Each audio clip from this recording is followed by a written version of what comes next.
Hey, what's up everybody? David the Pro Soul Flipper.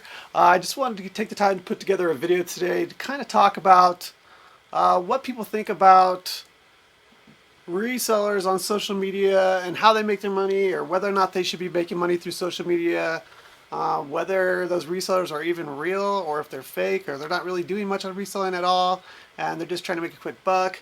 Um, Kind of a perspective from somebody who's recently started to have a following in social media, and my experience with that, and someone who's been the follower and following all those people, not that long ago, maybe 2 years ago.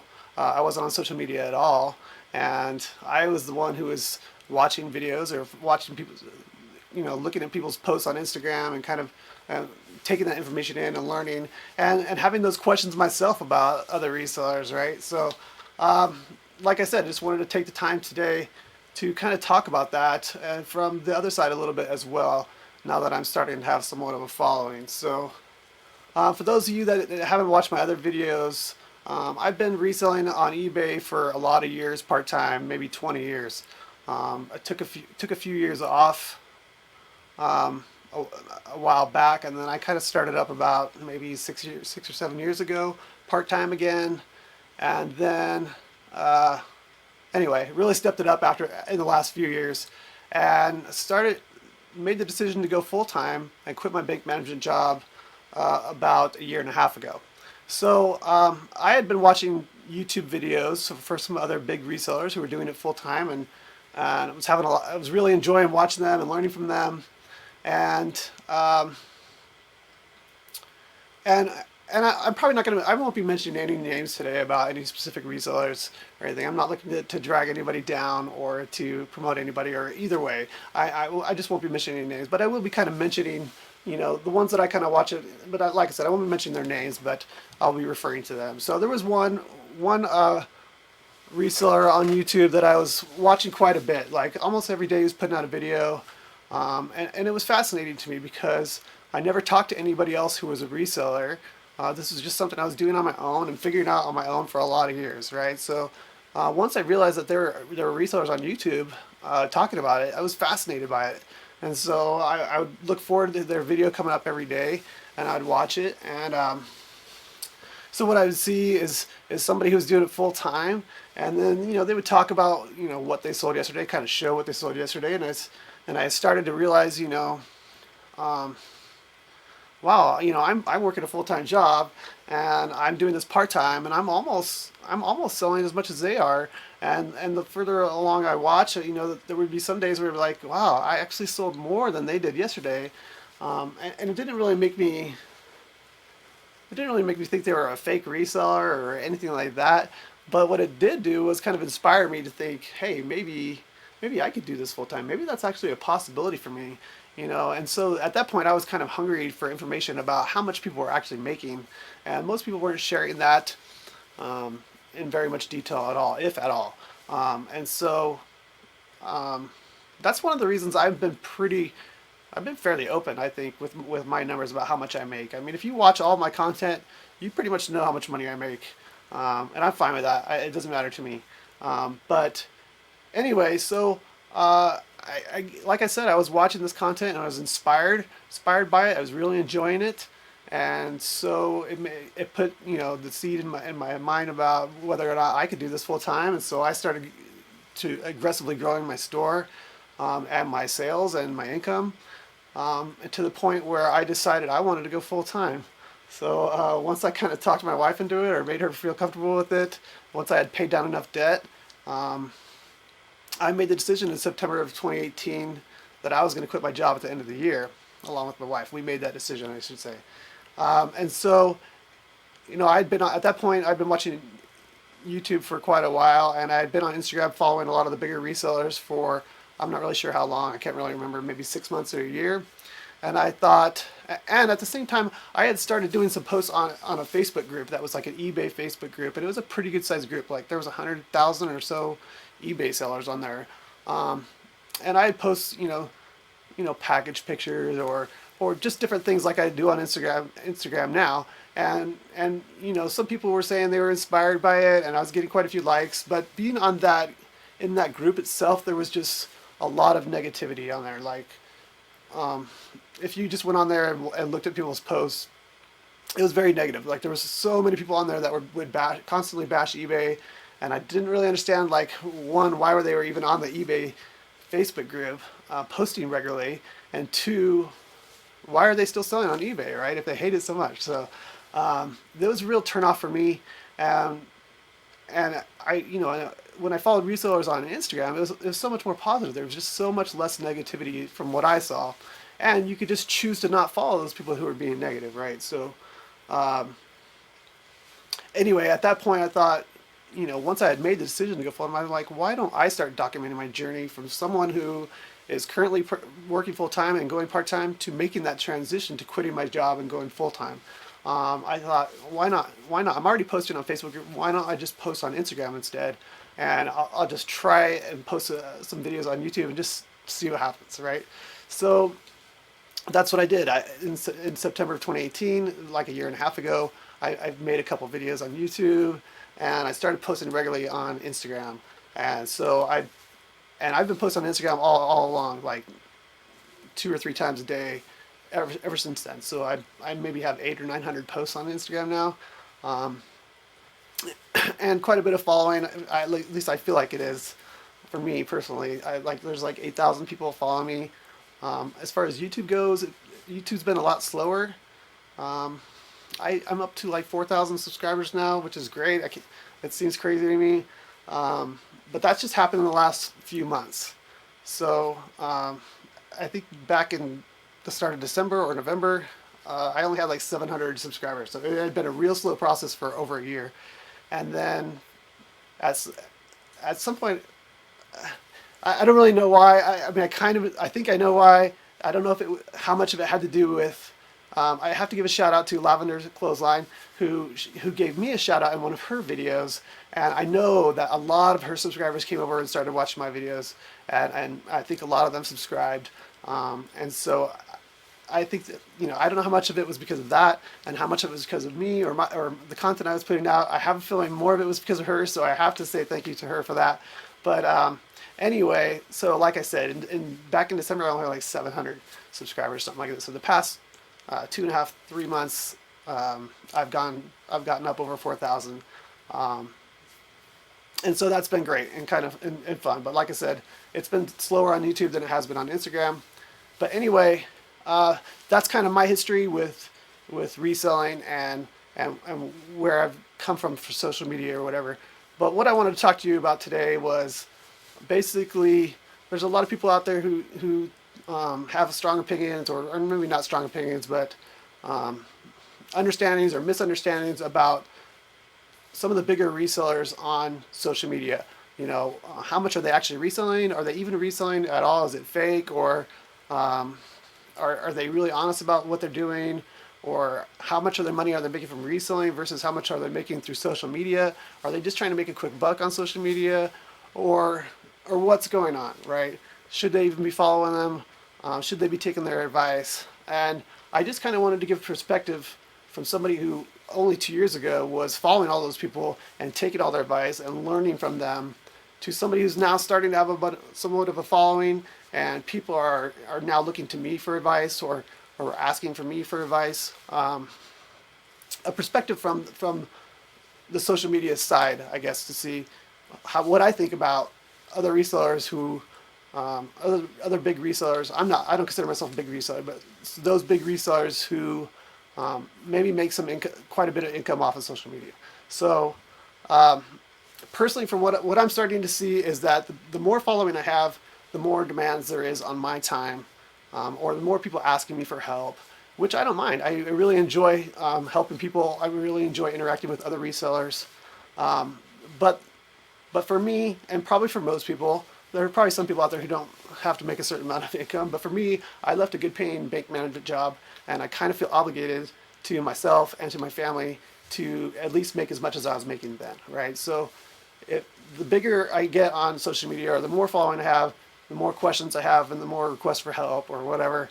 Whenever I put out a video or a post, I read everybody's comments. If there's questions, I try to respond to them. People direct message me on Instagram. I try to help them too. But the point is that it takes time, right? So the more time I spend on that, the less time I have to spend on reselling, and so the less money I'm making on reselling. So when you look at some of these other bigger bigger resellers on social media, and you're questioning whether or not they're real resellers, or if they're just social media people who are trying to make money that way. This is my take on it. The more of a following you have, the more demand you have on your time, and you can either choose not to take that time on social media, or you can choose to take time with it, right? But if you do take the time on it, then it's going to take away from your business of reselling. Your income from your reselling is going to go down, or it's at least not going to grow, right? So they may feel obligated to find a way to make up for that lost income through social media, especially if people are specifically asking you for help, right? Like when like for example, I have this spreadsheet that I use. I would share screenshots from it on my Instagram account, and people started asking me for that. And so what I did was I took the time to clean up that spreadsheet, and make a copy that was available for everybody if somebody wanted to buy it, so that it would be user friendly for them, and it would have notes on there about what each page was for and stuff like that, so that people could buy it if they want. And so that's done okay. I've sold quite a few of those, and it's helped people. I think I haven't heard any negative feedback from it. I'm sure there probably is somebody's had a negative experience with it, but I haven't heard about it. I've only heard positive feedback about it, so I don't feel bad about providing that. And I think that's just kind of what happens with people who start having a following, or have a much bigger following, right? They have people demanding or asking them to do courses, or whatever, have one-on-one help, or to come look at their store or whatever. And so they're doing all these things anyway, and people are willing to compensate them for that time. I think there's nothing wrong with that, right?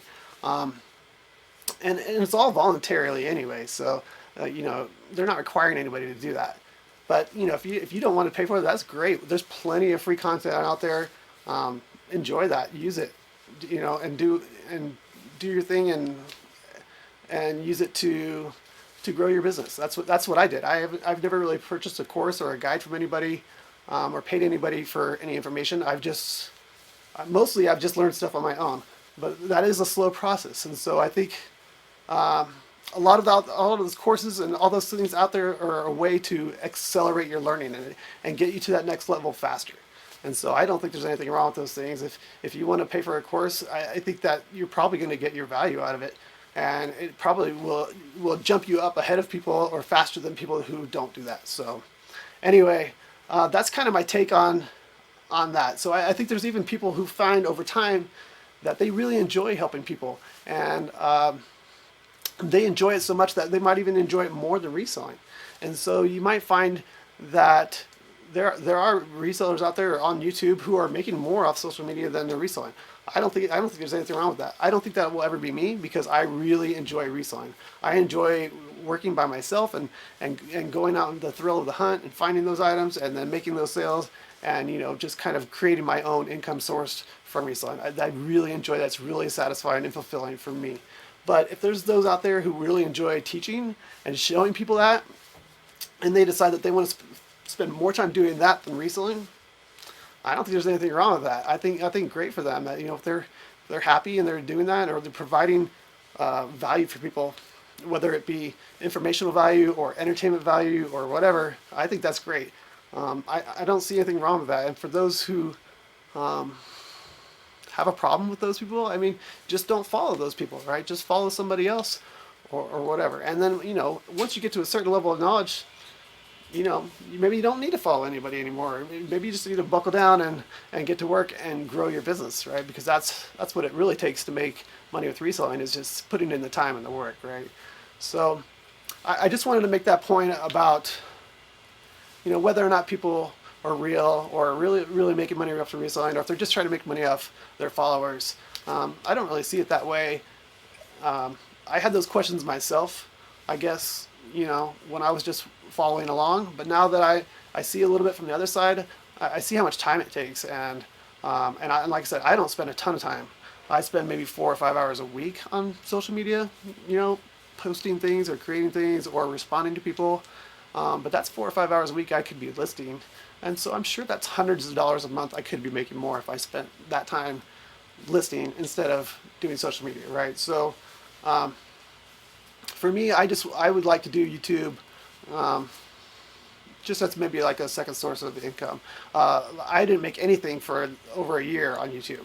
In fact, last month was the first time I ever made any money at all. Before that, I hadn't made a single penny off of YouTube or anything. So, and last month was the first time I made any money off YouTube, and it was like $200. So, it's definitely not the amount of money I'd be making if I just spent that time reselling. At least not at this point. So, whether or not it's worth it to me, I don't know. Sometimes I struggle with that.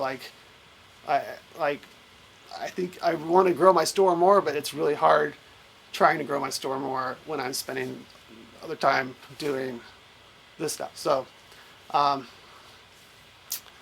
than that, I would just say that the one other thing I would want you to pay attention to would be careful who you're taking advice from. So, I also see some other resellers who've got quite a bit of following, and it kind of seems like they don't have a lot of experience. So just be careful who you're taking advice from, and make sure that they're actually having a success on a level that you think they are, and not, maybe not giving you bad advice, because I have seen some bad advice out there.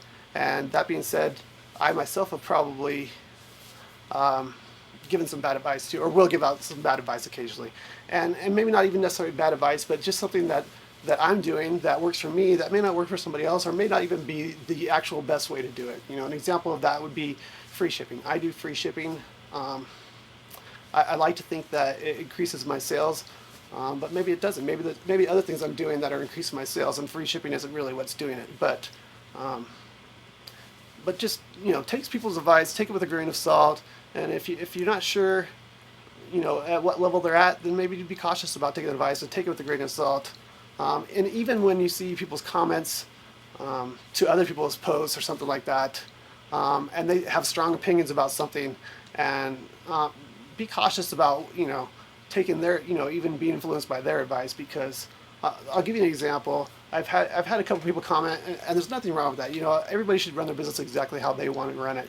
But I've had a couple people comment that they don't ever take returns, and they haven't had a return, or they had one return last year or something, and that's great. I wish I could say I've had no returns last year, but I can't say that I've had a lot of returns. I think my returns last year amounted to over $4,000. But you have to take things into perspective. So a couple times I've had people comment stuff like that, and then I've kind of done a little digging and seen that they had a link to their store in their Instagram account or whatever, and I've noticed that they're not selling very much at all. Like, maybe their sales are like not even half of what mine are, and their listings are about the same. So, like, that's great that you offer. If you're comfortable with not offering returns and you've had no returns, that's great. That probably feels good, but how is it affecting your sales, right? I'm willing to accept some returns in return for having way more sales, right? Because in the long run, I'm going to be making a lot more money, even though I have to deal with those annoying returns, which are very frustrating sometimes. But so anyway, I just want to kind of make those 2 points. Try to take a view from someone else's perspective, from the bigger resellers, about why they might be charging for some things, or likely it's taking a lot of their time to do it, right? And also they're having some demand from people for those products, right? So just because you don't want to do it doesn't mean somebody else wouldn't want to do it. And most of those products, I'm sure, are providing a lot of value. Even if you take a course for a couple $100 or something, it would only take one little tidbit of something, learning something, for you to make that money back and way more, right? So anyway, and on the other spectrum, just be careful who you're taking advice from. Make sure that they're actually at a level of success that they should be giving you advice, and not just popular for some other reason. And nothing wrong with that either. It doesn't mean you can't follow them. Just, like I said, take people's advice with a grain of salt. Maybe try something. If it doesn't work for you, then go back to what you were doing, or whatever. But anyway, that's all I kind of wanted to say, is just kind of give a perspective from somebody else who's been only 2 years ago, had no social media presence at all, no following at all, and was following all the big resellers, to somebody now who's just starting to have a following and starting to see about, kind of how much time it takes, and maybe starting to understand why some people would be using social media as a tool to get some income or to provide some services for people that need it. So anyway, that's all I got. If you guys got questions or comments, or if you want to argue with me or something, that's fine. Just leave a comment below. I'll happily respond to all of them. If you want to follow me on Instagram, if you're not already, I'm Pro Solo Flipper there too. But that's it. So it's been a good week of sales. It's Friday. Hope everybody enjoys their weekend, and I'll talk to you next time.